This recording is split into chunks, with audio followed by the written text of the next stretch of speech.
रामू चंदनपुर गांव में अपने दादाजी के साथ रहता था। रामू के माता पिता बचपन में ही उसे छोड़ के चले जाते हैं। दादाजी रामू को बड़ा करने में अपनी आधी से ज्यादा जमीन बेच देते हैं और बची हुई जमीन जो कर्जा उनके बेटे ने लिया था उसमें चली जाती है। दादाजी बहुत गरीबी में अपना जीवन व्यतीत करते हैं। दादाजी जैसे तैसे रामू की शादी करवा देते हैं। कुछ दिन बीतने के बाद रामू भी पिता बन जाता है। खर्च बढ़ने के कारण सभी लोग परेशान रहने लगते हैं। एक दिन दादाजी रामू को बुलाकर बोलते हैं, बेटा रामू, ऐसी जिंदगी कब तक जियोगे? तू शहर जाकर कोई काम धंधा कर ताकि तू अपने परिवार का जीवन यापन कर सके। रामू बोलता है, मैं आपको छोड़कर शहर नहीं जाऊंगा। लेकिन दादाजी के समझाने पर वो मान जाता है और शहर चला जाता है।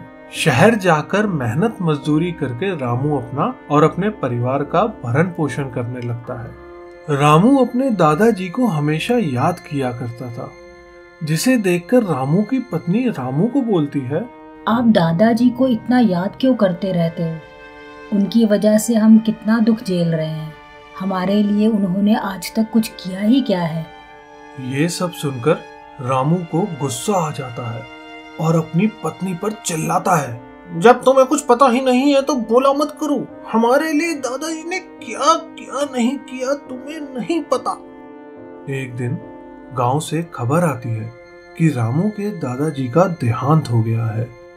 ये सुनते ही रामू अपनी पत्नी और बेटे के साथ गांव चला जाता है। रामू बहुत दुखी रहने लगता है और रात दिन इसी सोच में पड़ा रहता है कि अब क्या करूंगा।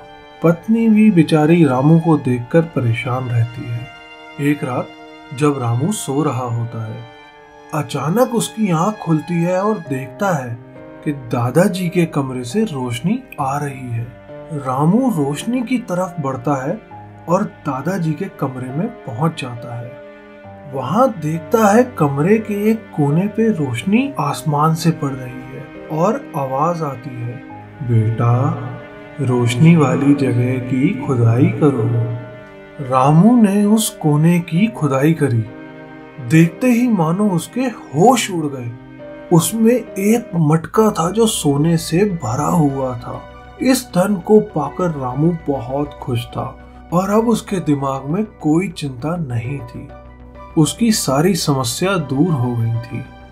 उसने अपने दादाजी का धन्यवाद किया और खुशी खुशी अपने बीवी बच्चे के साथ गांव में ही रहने लगा।